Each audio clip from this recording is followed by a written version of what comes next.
Here's what nobody expected. 6 months ago, Washington was gearing up for a major fight with New Delhi. Trade wars were being planned. Tough sanctions were on the table. The talk coming from Trump's team was hard and direct. India had to pick America's side or get left behind. It looked like a showdown was coming. But look at what's happening now. The same people who were planning to punish India are suddenly talking about working together. Big business deals are being discussed. And after months of having no top diplomat in India, Washington just rushed to send someone important to New Delhi. This isn't small changes. This is a complete flip in strategy. So what made this happen? What forced America's leaders to drop their tough approach and try friendship instead? Here's the interesting part. India didn't change anything. New Delhi is still buying cheap energy from Russia, still blocking American goods with high taxes, still playing all sides instead of joining any team. India's game plan stayed exactly the same. The change came from Washington, not New Delhi. And when the world's strongest country changes direction this fast, it's not because they suddenly got nice. It's because they realized their first plan was failing badly, and that failure was creating bigger problems than they expected. This is what we're digging into today. Why America changed its mind first, why India has more power than people think, and why this shift could change how the whole world works. Let's go back to how this started. When Trump came back to power, everyone knew what was coming. America First was back in full force. For countries like India, that meant one thing: do what we say or pay the price. And the price started coming right away. New taxes on Indian goods shipped to America. We're talking 25% extra costs on steel, clothes, and chemicals. For Indian companies, this was devastating. Profits wiped out overnight. Workers losing jobs. Entire industries suddenly couldn't compete in America's market anymore.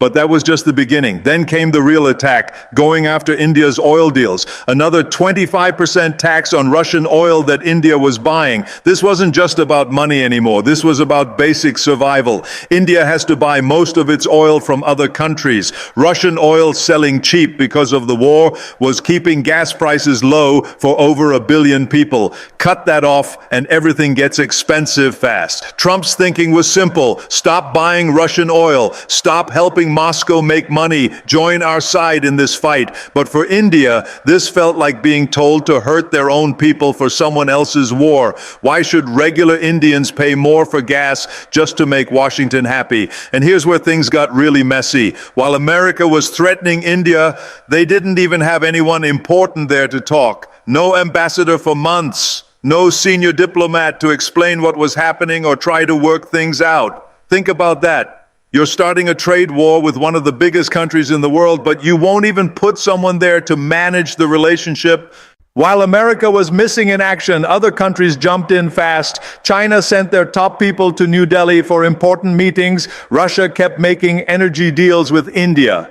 Big regional summits got planned with India sitting next to China and Russia, not America. While Washington was absent, everyone else was present and active. The real mistake wasn't the taxes or the threats. The real mistake was thinking India would just give up, that economic pressure would make them do what America wanted, that New Delhi had no choice but to bend to Washington's will. But that thinking was completely wrong. Then everything changed, not slowly, but almost overnight. The harsh talk from Washington got softer. The threats turned into offers to negotiate. The demands became requests for cooperation. What happened? Several things came together at once. First, Trump met Putin in Alaska, a shocking summit that surprised America's allies in Europe and created waves throughout Washington's foreign policy world. But here's the key.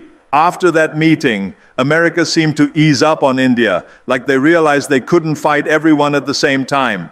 Second, and this was crucial, India didn't break. After months of economic pressure, New Delhi stood firm, still buying Russian oil, still protecting their own companies, still refusing to pick sides, and they weren't quiet about it. They were loud and confident. This sent a clear message to Washington. India wasn't going to be bullied.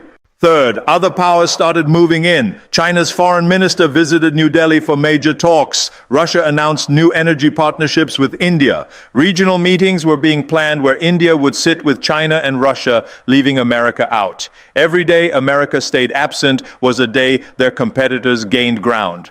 The language from Washington started changing. No more angry talk about India's unfair trade practices. Instead, words about working together and finding solutions. That's government speak for we need a new approach because this one isn't working. Then came the biggest signal, rushing to appoint an ambassador to India. And not just anyone. Sergio Gore, one of Trump's closest advisors, someone with direct access to the president.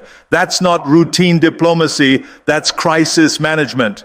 Why the sudden shift? Because staying tough was becoming dangerous. Every day without proper representation in New Delhi was a day China and Russia got stronger there. Every harsh statement pushed India further away. And in today's world, losing India doesn't just mean losing one relationship, it means losing your entire strategy to balance China. Look at the map. America's plan to contain China needs partners all across Asia. Japan and Australia are locked in, but they're far from where the action is. India sits right in the middle of the Indian Ocean, controlling the sea routes that carry half the world's trade. Without India, the whole plan falls apart. Washington finally figured out what should have been obvious from the start. You can't fight China without India on your side, and you can't get India on your side by threatening them. Here's what makes this story really fascinating. India has way more power in this game than most people realize. And right now, that power is at its peak. Think about it. Washington is changing its approach not because it wants to, but because it has to. China is getting stronger every day. Russia refuses to back down. Europe is divided and distracted. And sitting in the middle of all this chaos is India, the world's fastest growing major economy, the most people of any country, and a democracy that can talk to everyone without being owned by anyone. That's real leverage. Let's break down why India holds so many cards right now. First, geography. India sits at the center of the Indian Ocean, where the most important trade routes in the world pass through. If you want to move goods between Asia, Europe, and Africa, you go through waters near India. That gives New Delhi massive strategic value that can't be replaced. Second, markets. American companies are desperate to find new customers beyond their own saturated markets. Where do they want to go? India, with its growing middle class that could hit 500 million people in just a few years. Tech companies, retailers, defense contractors, everyone wants access to India's market. Third, energy. India is one of the world's biggest energy buyers. Right now they're buying cheap Russian oil, but they could just as easily buy American oil and gas. That's a bargaining chip worth hundreds of billions of dollars. Fourth, military position. America's entire strategy to contain China depends on having strong partners across Asia. Without India, that strategy doesn't work. India's navy controls the Indian Ocean. India's military can pressure China from the south, while America pressures from the east. Without that cooperation, China has a much easier path to domination. Fifth, diplomatic reach. India is the only major power that can sit with America, Japan, and Australia in one meeting, then turn around and meet with China and Russia in another. No other country has that range. That makes India a bridge between different worlds, and in a divided world, bridges are incredibly valuable. So what does this mean practically? It means India shouldn't treat Trump's nicer tone as a favor. It's not charity, it's recognition. Recognition that India is too important to lose. This is the moment for New Delhi to push for real benefits. Lower tariffs on Indian goods, better technology sharing deals, more American investment, a partnership where India's independence gets respected. But here's where it gets really interesting. India isn't just sitting back and waiting for America to make offers. They're actively using this moment to strengthen their position even more. India just announced major deals with multiple countries at once. Infrastructure projects with Japan, energy partnerships with the Middle East, technology agreements with Europe. They're diversifying their partnerships while America is trying to win them back. The timing isn't accidental. Every deal India announces sends a message to Washington. We have options, so if you want our partnership, you better make it worth our while. Take defense. For years, America tried to sell India weapons while keeping the best technology to themselves. Now India is saying, if you want us to buy your weapons instead of Russian ones, we need full technology transfer. That's negotiation, not submission. And that's what's driving this shift in Washington's approach. Because here's the truth that Washington is finally understanding. America needs India just as much, maybe more, than India needs America. And for the first time in decades, Washington is showing they know it. Let's talk numbers. India is now the world's fifth largest economy, growing faster than any other major country. By 2027, it will likely be third largest, bigger than Japan and Germany. Economic size translates into political influence. But here's what caught America's attention. India's growth isn't dependent on America anymore. 20 years ago, cutting off trade would have hurt India badly. Today, India has so many other partners that losing America would be painful, but not devastating. China is India's biggest trading partner. Europe buys massive amounts of Indian goods. The Middle East provides energy. India built a network that doesn't revolve around America. Meanwhile, American companies are desperate to access India's market. Apple, Google, Amazon, Walmart, they're all betting big on India's growth. When these companies push for better relations, that changes Washington's political calculation fast. Here's something important. India watched how China handled American pressure and learned key lessons. When America pressured China with trade wars, China didn't back down. They absorbed the hits, diversified, and kept growing. Eventually, America had to work with China because pressure wasn't working. India used the same playbook. Absorb pressure, build alternatives, make yourself too important to isolate. But India had advantages. It's a democracy with cultural ties to the West, and it's not trying to replace America globally, just demanding equal treatment. America's plan to contain China depends on strong military partners across Asia. India is crucial to that plan.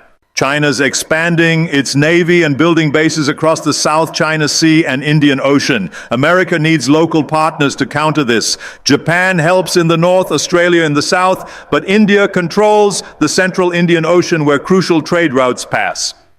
When Trump's team was pressuring India on trade, they forgot this military reality. But when China expanded its naval presence and India talked about deeper cooperation with Russia, Pentagon alarm bells went off. Military planners told the White House, "We need India more than we need to win trade arguments." That shifted everything. Military concerns trump economic ones in Washington. So where does this leave us? Let's be clear about what's really happening here. This isn't just about Trump being nicer to India. This is about America recognizing that the old playbook, pressure, threaten, demand compliance, doesn't work with India anymore. India has reached a point where it can say no, where it can absorb pressure and keep pursuing its own path, where it has enough options that no single country can force it into line. That's a fundamental shift in global power dynamics.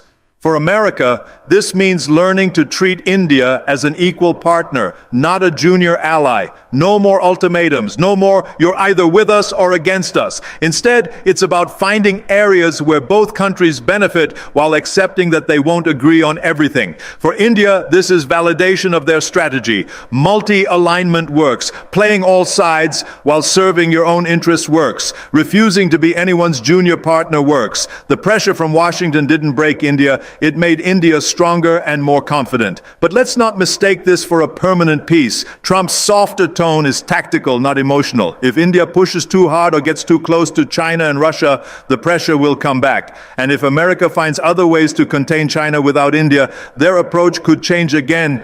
The key for India is to use this moment wisely. Lock in long-term benefits while the window is open, get better trade deals, secure technology transfers, build economic partnerships that outlast political changes, turn America's current need for India into permanent advantages. But here's what makes this moment particularly important. This isn't just about dealing with America. This is about establishing India as a true global power, one that gets consulted, not commanded. Think about what this means for other countries watching. If India can resist American pressure and force Washington to change its approach, that sends a message. You don't have to accept whatever America offers. You can negotiate for better terms if you're strong enough. Other countries are taking notes. Brazil is watching. Indonesia is watching. Turkey is watching. They're seeing that India's approach works, and they're starting to adopt similar strategies. That could change how international relations work. Instead of a world divided into competing camps, we might see a world of independent players who cooperate on some issues and compete on others. Because windows like this don't stay open forever. China is watching closely, looking for any sign that India might move closer to America. Russia is doing the same, worried about losing their energy customer. Both would love to see this US-India rapprochement fail. That's why Trump's timing matters. Appointing an ambassador now, just weeks before major regional summits where India will sit with China and Russia, is a clear signal America is back in the game, but this time they're playing by different rules. Rules where India gets treated as an equal, not a subordinate. So when people ask if Trump is really softening his stance toward India, the answer is yes, but not because he wants to, because he has to, because India has reached a point where PR sure doesn't work anymore, where threats push them away instead of bringing them closer, where America needs India more than India needs America. That's the new reality. And it changes everything about how these two countries will deal